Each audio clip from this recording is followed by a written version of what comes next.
I'm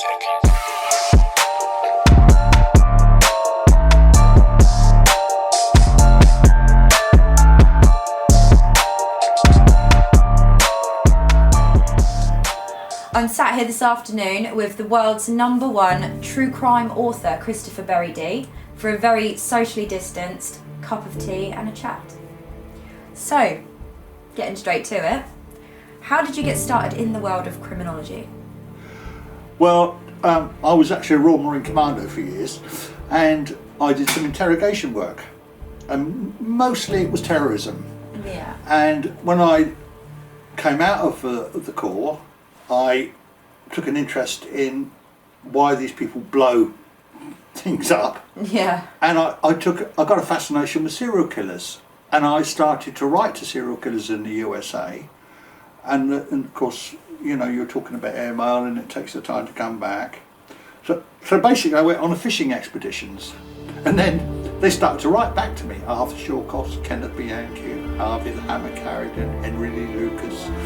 And I started to compile these letters and writing backwards and forwards over quite a few years. And then one day, a film producer called Fraser Ashford contacted me and said, "Chris, how about making a series called The Serial Killers? We'll take you to the States and it was the first time ever in cinematic television criminal history that any film crew had gone into prisons and allowed the killers to say things in their own words." So we broke the mould with that. Yeah, that's amazing, the way you've transitioned just from writing letters to them, yeah, to suddenly you're bringing their stories out from their own mouth. The series got a great deal of criticism back then, because people thought, well, it's just disgusting allowing these killers to sort of verbatim to talk. But our attitude was, well, wait a minute, you know, if we don't hear what they have to say, we won't even begin to understand what makes them tick. And of course now, everybody, Piers Morgan, everybody is interviewing killers behind bars. Yeah. I mean, in a way, it could be bringing some sort of comfort to the families of the victims, because they're going to hear, it's almost like closure. They're going to know how, why, when, where, you know, questions that may not have been fully answered until you've actually got the person sat there saying, this is what I did. I don't know personally if I'd want to hear that, but I know some families want the details. They want to know why it happened. And yeah, I mean, this is a cold answer for you. That does not concern me what the parents think when they watch the programmes, because sometimes the end result is I do clear up cold cases. Yeah. And that is a serious business. And so if I can get somebody like Arthur Shawcross or Kenneth McDuff in Texas, or the roadside strangler in Connecticut, to give me information that will recover the bodies, like Michael Ross did with two corpses, or admitted to 2 murders, that brings closer to next of kin. So then you'll get letters from the next of kin thanking you. Yeah. And the police giving you a commendation. But there are people, obviously, parents like yourself, you really don't want to see that on TV. No. So it's a balancing act. Yeah, it is, definitely. And then how did you transition into writing all these books? I mean, obviously you've got quite a lot of books out there now. 37. Sort of biographies. So, well, you've got some that are written biographies that are just on one killer. You've got books like A Special Place in Hell that focuses on multiple killers. How did you get into sort of producing all of these? Well, my first published book was written with Robin Odell, who graciously allowed me lead title. He's the world's he's the UK's #1 crime historian, very good writer. And we did The Long Drop, which was my grandfather's case of the murder of P.C. Guttridge in Essex in 1927. And I found some old Times newspaper cuttings, and I thought, that's my grandfather, was a defence lawyer. So I wrote a book called The Long Drop with Robin. And then I managed to get hold of the Section 5.1 documents on the Craig and Bentley case, Croydon, where they shot P.C. Miles on a roof of the Barlow and Parker warehouse in a robbery. And Derek was hung. He had an IQ of a child, basically, and he didn't do the shooting. And my book on that, called Dad Help Me Please got Derek Bentley a posthumous pardon. It made the movie Let Him Have It with Christopher Eccleston, and it became Reader's Digest hardback non-fiction best-selling title 2 years later. Wow. And I have written a number of books concerning one killer, like John Cannan for Susie Lamplugh, Michael Sands, a few like that.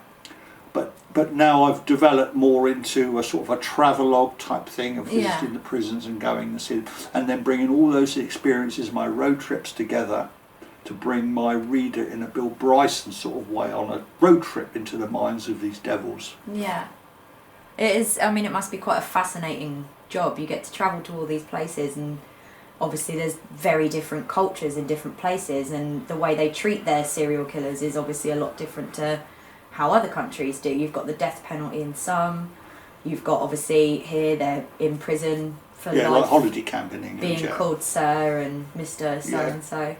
So it must be in America, fascinating. you see, they just basically say, "Oh, you scumbag, put your nose against the wall, shut your mouth." And in England, it's, "Yes, sir, Mr. So and so, and how can I help you today? And is there anything we can do for you? Would you like some cranberry sauce on your turkey this Christmas?" Yeah, no, it's crazy, those ones. So there are a lot of people that have, obviously, like myself, a bit of a morbid fascination with serial killers. Not to say we're amongst the group of people that are glorifying the ones like Bundy and Manson, Dahmer. There's plenty of people out there that seem to paint these as icons and heroes. But, without wanting to sound like we're glorifying them, is there one for you that stands out that you had a particular interest in? They're all interesting, Yeah. up close and personal. I mean, some are calm and manipulative. Some come in like Dougie Clark, the Sunset Slayer, chained up and expletives flying. It won't hurt me. I mean, they're not, they're all bravado, but they're all interesting in different ways. I mean, Henry Lee Lucas was interesting because he's so stupid. Yeah. Yeah, he's made to be iconic. Yeah. I mean, he's thick. So he's interesting in as far as he's an idiot, or he was, he's dead now, obviously. Kenneth Bianchi's interesting because he is pure evil. Yeah. When you look into his eyes, it's like looking into the eyes of a great white shark. They don't blink, they're black. Yeah. You can smell the evil coming off of it. Other killers like Ross are very intelligent. Yeah. And that's as we was talking before we've gone on the film, you've got Kaczynski, the Unabomber, who's written a manifesto, who's in a top federal facility, top security, highly intelligent man. So they're all different, they're all interesting, and they're all exciting to interview. And my first killer was Michael Ross at Summers Prison on death row. He was the first one I ever interviewed, and I went on my own with a tape recorder to him, and the whole prison was painted brown. Oh. Tons of brown, chocolate brown paint, death row, the outsides, and all the guards were like deadbeats. Yeah. But because when I went back with the camera crew, the guards that with us were like soldiers, like smart shirts, all bull for us. But he was my first serial killer. It must have been quite daunting the first time you were actually sat face to face with one of them. Daunting face to face with one of them. You've got to remember that one has been writing to them for a long time. Yeah. One has researched their history almost from cradle to grave. You know their likes and dislikes. You know what buttons to push and what buttons not to push. Yeah. So you have developed a relationship, almost like I won't say a pen pal relationship, but similar. Yeah, you've got. Before you go on your first date. Yeah. And so you're pleased to see each other in a way. Yeah. And you've got to remember they're pleased to see you because it makes a break from the monotony of death row or walking around in chains. And I make sure that if I can, I get them unshackled and I get cans of Coke in as candy, and it can be quite interesting. Yeah, I can imagine. You say in your book that sometimes you've got cases where the motive may be good, but the intention is bad. So what, can you kind of elaborate on exactly what that means? Well, you're referring to wills and evidence, and this was written in Judge Avery's book, going back to the late 20s, I believe it is. Justice Avery was a very famous judge, and it cropped up that obviously if we go on the lighter side, look, if a man's family is starving and he steals a loaf of bread, then his motive is good because he wants to feed his family, but under law the motive is bad because he committed the theft. Yeah. Now, as far as homicide goes, what we've got various degrees of murder, as everybody knows. You've got first degree murder. In America, that would be committing a crime or killing in furtherance of another crime. In other words, you shooting a police officer in the execution of his duty, or a prison officer, or in the case of a robbery or a rape, you kill. That's a capital offence. Yeah. So that is, in most states, a lot of states, that's the death penalty. If it's an impulse crime, then we call that manslaughter or second degree murder. So in other words, you know, there's a row in the family, it's been building up, and eventually somebody snaps for no good reason, and rather than just walking out the door, or they can't control themselves, there's a red mist, and he pushes his woman, or the woman pushes the man, and he hits his head on the fireplace, and he's dead, and that's second degree homicide. I can get that a little bit. I get that. So those are the things, but there is really no excuse. There's no mitigation for a kill. No. None. No, there isn't. Except if you're executing somebody that deserves it, and it's justified. Yeah. I think a lot of people agree with that one. You also mention in your book the topic of nature versus nurture, which is in the forefront of a lot of people's minds whenever there's a crime, because you've got a group of people that's saying it must be his upbringing, let's blame the parents. You've got another group that's saying no, he just had evil in him from the minute he was born. So where do you stand on the nature versus nurture debate? The nature-nurture debate, it used to be, is it nature or is it nurture? But now, these days, more recently, it's a combination of two, nature and nurture. I'm quite big on that now. I'm very interested in that because of our declining social mores, because you've got killers in my books who have had extremely dysfunctional childhoods. The German killers in Special Place in Hell talks about Curtin and a couple of other German killers, where they're brought up in the most horrific circumstances, where there's bad diet, there's overcrowding in the fathers are drunk, or the woman's beaten and raped in front of the kids. That child becomes indoctrinated into that mindset. Yeah. And you can get 3 or 4 siblings, and it's normally the weaker one, or the one that hangs onto mummy's skirts, the runt of the brood, who feels it the most. Yeah. So the other 3 go on and live normal lives, but the weaker one suffers. So there's also diet is to be taken into consideration. The FBI have, I think, a 12 box tick list. Things like alcoholism in the family, drug abuse, prostitution, absent father, absent mother, disruptive schooling, constant moving around. And you'll get all these boxes, and the more boxes you tick, the more chances that child is going to become violent, or certainly antisocial as it gets older. Whereas a child from a good upbringing, where it's stable and the parents are sensible, then most often that child, when it comes down to decision making, it'll make good decisions, where a child from a dysfunctional family or deprived family will make the wrong decisions because he doesn't know it, or she doesn't know any better. Yeah, well, if they're brought up seeing things done a certain way. I mean, it's not rocket science. This is not rocket science. I mean, I talk a lot to social services, and there is this growing child and teenage delinquency, growing and growing and growing, because society is running out of control. I've met families in the States and in this country where they have a big satellite dish on the top of their house and a 50-inch television screen, and they know more about what's on the TV channels. They haven't got a clue how to raise a child decently. Yeah, absolutely. Yeah, I know a few of those personally. And it's straight, I'll say it straight. Yeah, yeah. You interviewed the now very infamous Ronald DeFeo of the Amityville killings. Yes, ma'am. Very famously, his reasoning for doing it was demonic possession. How do you feel about that one? Bull.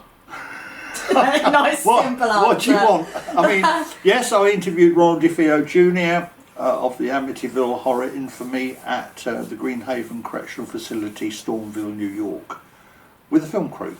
There's a TV documentary about it. Of course, everybody knows that the film, The Amityville Horror, the original film, was based on a book.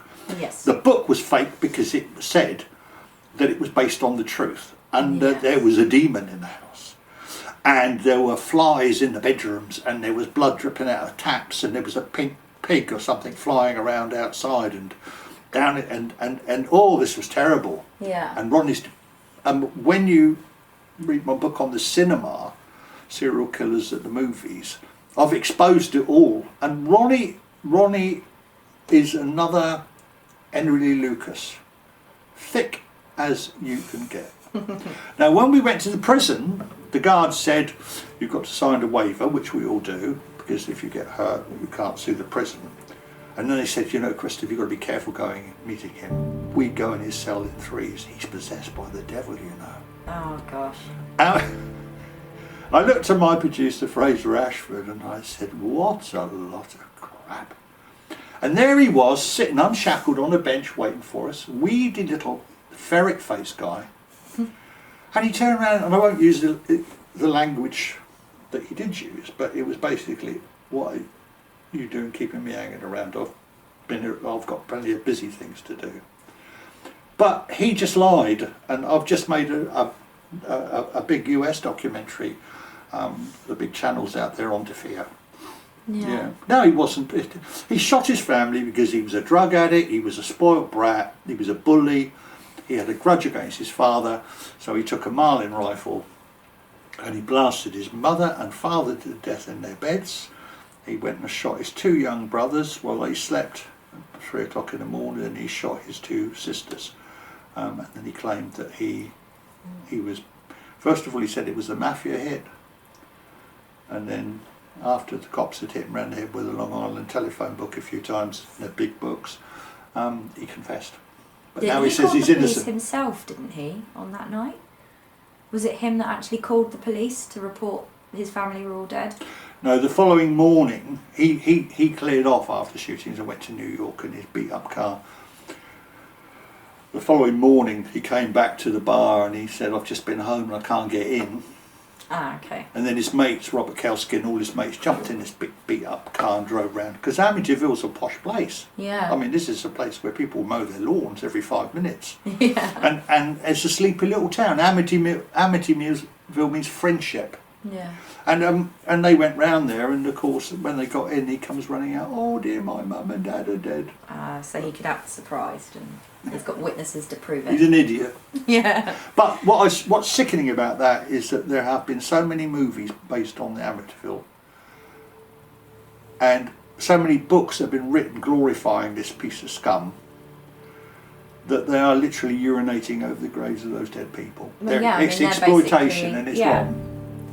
Absolutely. I mean, they're saying that he himself is innocent, and it's the work of whatever's possessing him that's committed this crime. And it's effectively pardoning him in the public eye. He may still be in prison, but Peter Sutcliffe said he was possessed. You know, he was a gravedigger, and he heard words coming out of the grave, you've got to kill prostitutes. That was his basic defence. Yeah. But of course he didn't just kill prostitutes, did he? He killed other guys. Didn't. Harvey the Hammer Carrigan, I've interviewed at MCF in Stillwater in Minnesota.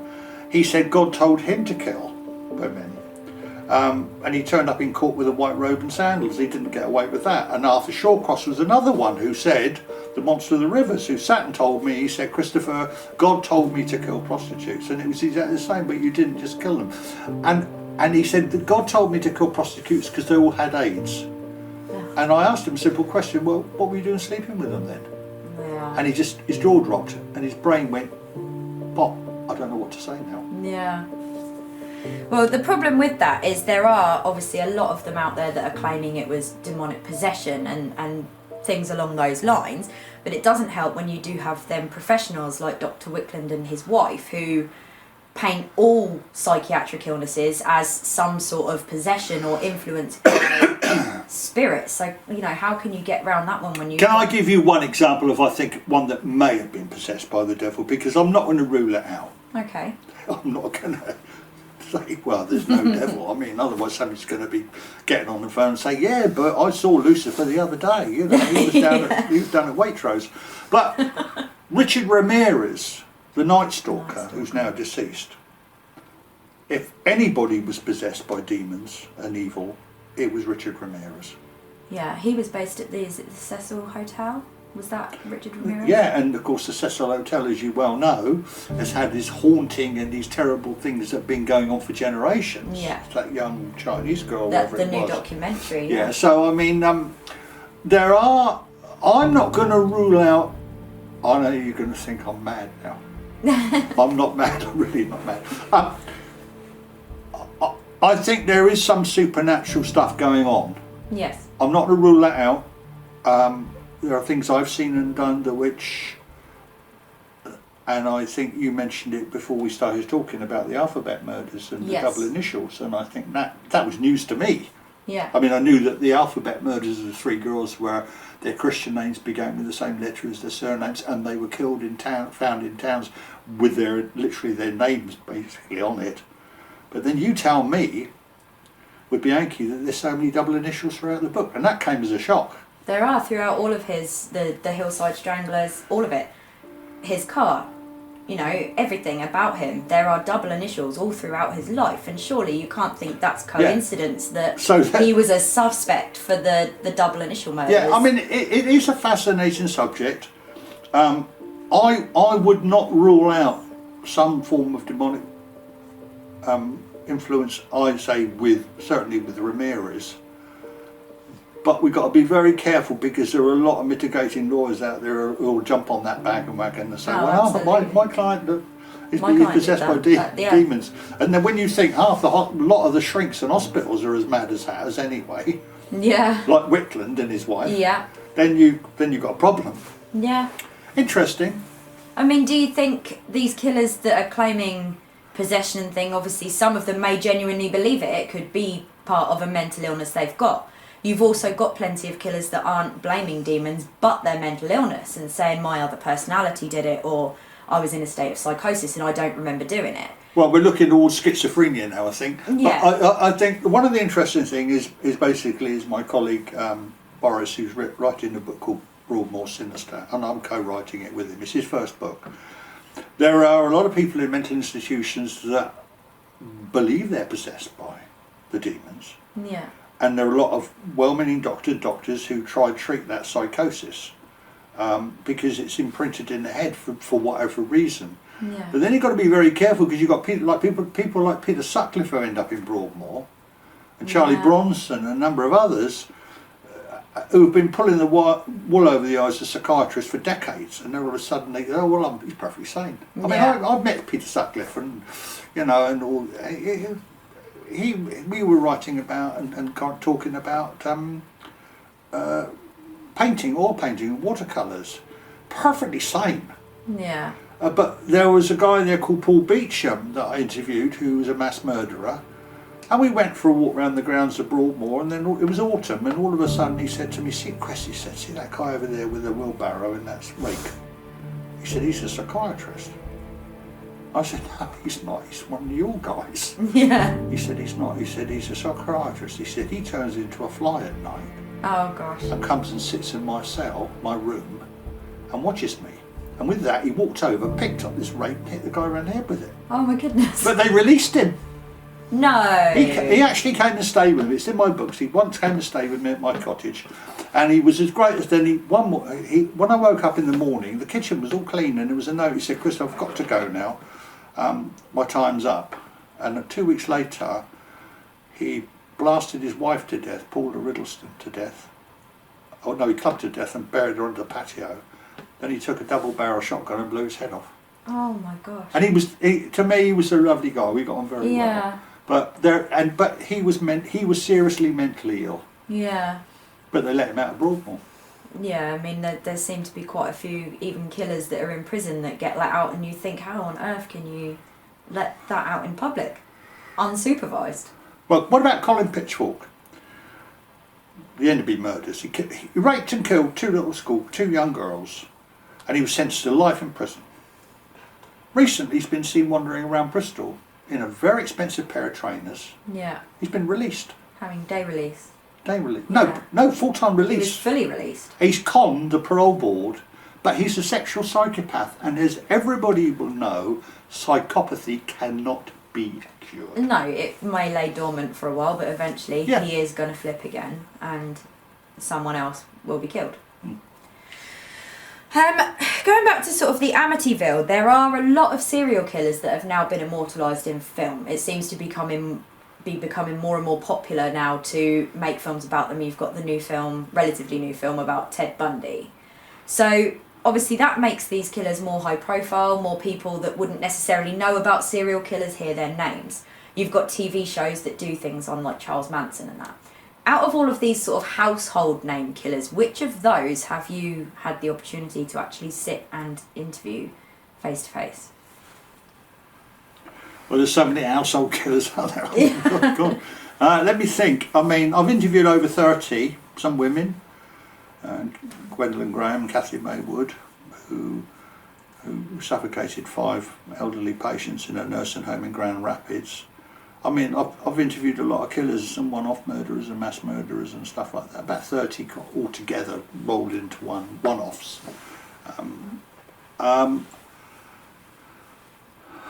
What can I say? I mean, you could go on interviewing these people forever, but there comes a point where you get bored with it. Yeah. I know it sounds strange. Everybody say, "Oh, I'd love to interview a serial killer," but after you've done 2 or 3 or 4, you get the same old bull coming out, and the same stories, and you go back and you look at it and say, well, look, you were just a sexual deviant, you're a bully, a coward, you attacked young girls, you murdered prostitutes who were vulnerable like Peter Sutcliffe, you're scumbags really, and after a while you get immune to it and you think, well, if I'm doing anything now on a one-off, it would be the Unabomber. Yes. Who I'm writing with, because he is highly intelligent. Yes, he killed 3 people. Yes, he injured a lot more. Yes, he could be construed as evil, but when you watch the Netflix program on Kaczynski, you'll see that he was he was a university professor, and he was subjected to what they call mind-altering experiment, which is illegal nowadays, at uni. Yeah. Over several years, and this is the MK Ultra sort of mind-brushing. Yeah. And what he brings out is that we're all society's being brainwashed today by advertising, fake news, internet ads. Even when you go into a superstore now, everything's laid out in certain ways to make you or encourage you to buy this or advertise to buy this. And when you go into a lot of these big stores now, you'll find that the tiles on the floor are actually closer together where the more expensive stuff is, to make you walk slower to look. Now that is mind control. Yeah. And Kaczynski is pretty good. So that's more where I'm going now. Yeah. Okay. So when you are interviewing these people, how do you keep your cool? Is it easy for you to speak to them? Well, bearing in mind that, as I said earlier, I have been corresponding with them. You just can't ring the doorbell and say, "Can I pop in, have a cup of tea with your cellmate?" It doesn't work like that. You've got to build up a relationship with them. It can take 2 or 3 years. Yeah. And then you might get to the prison and they might turn around and say, "Can't you bother to see you today?" And you go, "What was that all about?" You've got a film crew and you've had it, you're dumped. Yeah. And that's happened twice. But you know them anyway. You know their crimes. Yeah. You've seen all the scenes of crime stuff, you've spoken to the cops, you've spoken to the attorneys, you've spoken to the judges, you've spoken to the next of kin, you've spoken to these people's employers, so you know their schooling, you know what their work was, you know everything about them. It's a bit like when you go to Russia and you get off the plane in Moscow and the immigration officer knows more about you than you do. Yeah. You know what I mean? Yeah. So you go in there and you know exactly, you've done your homework and you've got a goal. I mean, with Shawcross it was getting him to admit to 2 homicides. One homicide, Kimberly Logan, and also full details of the murder of a little boy called Jack Blake, which I got out of him. He didn't like it, but I got it out of him. I wheedled it out of him. But it's not an exercise to go on just as I just want to go and sit and talk to you. Yeah. Because they've got to get something out of it. Absolutely. And you have to massage their ego because they're psychopaths. Yeah. So what you do is you allow them to think, God, I'm special now. I've got this guy coming from England, or this lovely girl who's from Portsmouth is coming to see me, and and they can tell everybody about it. It makes them feel good. Yeah. But at the same time, you're manipulating them for what you want out of them. So it is all about a kind of mind trick on It's them, a so mind they trick. feel they're in control when actually. Yeah, and once you've got it, and it becomes so fascinating. Yeah. So you don't really focus. They will sit there like Ross did, and give you a description, most disgusting descriptions of. Well, I won't repeat it, but of what he did, and he giggled and laughed. And then he said to me, I said to him, well, Mike, I said, you're not a big hitter, are you? You've only killed 5. And he said, no, I've killed 7, and that's how I got the cold case out. Ah, okay. But he said, you're calling me a liar? I thought we were friends. I said, no, you're not. But you're not a Ted Bundy, mate. You're a lightweight. Yeah. And their brain stopped. What's Chris doing? And then you get then slowly you get this confessions that only the killer could know, for the ones I want cleared up. Yeah. So in obviously this kind of work, there's got to be a certain amount of detachment. Otherwise, you'd go into these interviews and come out an absolute mess. So has there ever been one for you that you've walked out of and thought, oh my goodness, that's haunted you for a while after you've been in there? No. Nothing. No. Not even a little bit. No. Fair enough. Look, I tell you, look, I'm asked this question a lot. And I don't want to be glib because it's a serious subject, but you can't always be black as black, can you? And I want the viewers and people that just to understand that I'm a human being. Yeah. And I've obviously got children, and it's a serious business sometimes. But I'm asked, my FBI colleagues, and I've got my little FBI pin on for you today. They have to go in 2s and 3s, or 2s, and then sometimes they have to have counselling afterwards. Well, you know what the Americans are like; they got to have counselling all the time. Absolutely. Brits are more sterner stuff, and when I'm asked this, I was asked this by an Australian crew who came over a couple of years ago. Does it affect your brain? And I said no. And he said, why not? And I said, I'll come from Portsmouth. And I left it at that. And everybody stopped. The thing is, I said I was a Marine, and and I've got a heart. I'm a bit of a Christian, but the way I look at it is, if it's affected me, I couldn't do what I do. No. I'd have nightmares. I'd be crying. I'd be a mental wreck. I think after one serial killer, you'd have jumped it in and given up. Well, after a couple, yeah. But I mean, it's like I've got ice running through my veins. But if the killer sees that you're disgusted or upset, he'll control you. Yeah. Because he's got you. He's watching your emotions. He can smell your fear. Yeah. Like an animal can. He knows your territory, or you made him feel sick. Yeah. And I just look at them and say, well, yeah, and what? So what else? Yeah. What next?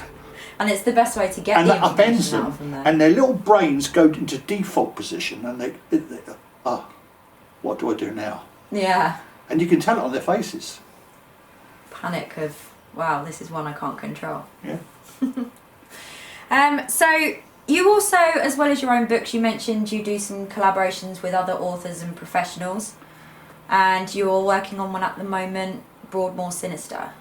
Yes. Are you able to tell us anything about? Absolutely. My mentor years and years ago was Robin O'Dell. As I mentioned, he was a fabulous writer. He did the Who Done It, What Done It series. He was president of the Jack the Ripper Society and all this sort of stuff. Very clever guy. He was my mentor, and it's a bit like learning to fly. You know, Yeah. you go with a co-pilot for a while, and then you learn to take off and do circuits, and then you go on your own. Yeah. I've had a couple of writers work with me. Not always very successful because they haven't got the same passion as you've got, and you know, but it's happened. But now I'm very much into encouraging budding writers.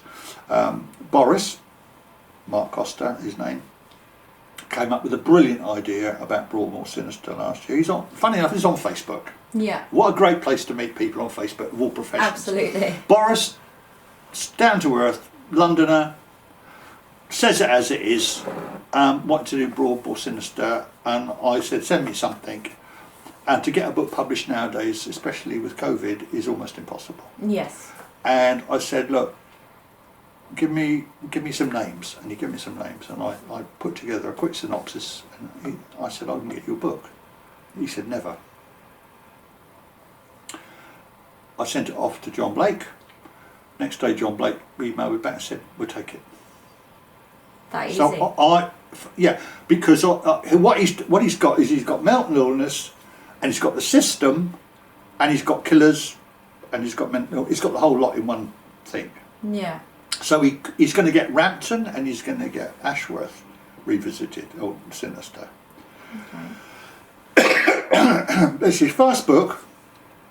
It gives me so much pleasure to work with this guy, to give him a new career. Yeah. And I get quite a lot of people on Facebook who want to write a book, and they want to go for it, and they say, what's the best way to go about it, how do I... Yeah. And I love it, and I love my readers emailing me and criticising me and saying whatever, or like you did today, say about the alphabet and do all these initials, because my readers are the most important people to me. Yeah. Because they buy my books. They do. And as a result of that, I earn a small living. My publishers are kept in business. The lawyers that work for the publisher, the promotion people, all earn money because the book. That's what it is. Yeah. And you've also been on obviously several TV crime documentaries, both here and in the US, sometimes as a guest speaker. Have you done some where it's just your documentary, or...? Mostly I'm sort of what they call a talking head. Yeah. You know, they call me in because I'm a bit of a renegade, and they might have some dyed-in-the-wool shrinks on there, and you've got the cops, you know, the usual thing, murder by the sea, you know, inside there, like serial. I do all those. You know, I mean, Joanne Dennehy, I mean, I've just been on, you know, every time there's a programme about John Canaan, Yeah. they get onto me. Or if it's Joanne Dennehy, I could be in the Philippines and publishers say, oh Chris, you've got to come home, the press of John Canaan, they're digging up his mother's garden, we want you home. I'll clear off, I'm having a holiday. And I go back and through the letterboxes loads of business cards from all these people saying, we want to talk to you, Chris, about this. And it's constant. But I love that part of, I love being involved with my readers, because my readers come on my road trips in my books with me, so we're like all on the same coach. Yeah. And then afterwards they read the book, and it's like, I'm talking to you now, I'm quite a reasonable guy, and then I love helping them, chatting to them, because they're interested in my subject. Yeah. That's great. And obviously the most important question is, what is next? What is your next plan? Is there another book coming? Is there more documentaries? Where are you heading? I have normally 3 books out a year. Unfortunately, I'm stressed. I've got a book on talking with mass murderers, which is totally different to serial killers, obviously. Yeah. I've got sleeping with serial killers coming out. Okay. Which is, I woke up in the middle of the night and I thought, I wonder what it would be like for somebody like Sonia Sutcliffe or the Green River Slayers, BTK's wife, to have the door being knocked at 6 o'clock in the morning and find out that their husband has killed 40 people. Their lives are ruined. would she have realised what was going on? Did she have any clues what was going on? Were there any red flags in the relationship? So I've done this book, Sleeping with Serial Killers. I'm doing one at the moment on Dharma inside his head, which is a lot of fun. I can imagine. And that's going to be Bundy inside his head, inside the head series. And I've got, I have to turn books down. Yeah. But I'm enjoying it, and I can manage it. It must be nice being in demand, that feeling that you're so good at it that you've got people asking you to write. When I'm doing the crime con, I'm guest of honour at the crime con at this end of this year. Yeah, Linda Plant and all these people are going to be there. Wednesday Clarkson, all these people are going to be there. I'm going to love that lot of cops going and stuff like that. I'm just an ordinary guy from Portsmouth, right? I live a very simple life. I have a beer.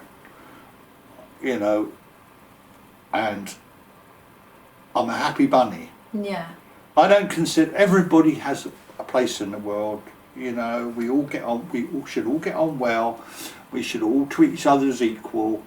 And I have a lot of fun. And life's too short. Yes. And I always say at the end of my interviews, sleep well tonight, no nightmares, please. Yeah. That's. We've even got T-shirts. We sell T-shirts like that. I did see that actually on my website. Yeah. And I think that just about kind of wraps it up for today. So thank you for coming for a cuppa and a chat. What happened to biscuits? They're out there. We'll have the biscuits in a minute. I'm not a very good host, am I? I'm fired. That's it. No more. But you can obviously. This is now out on Amazon. Yeah.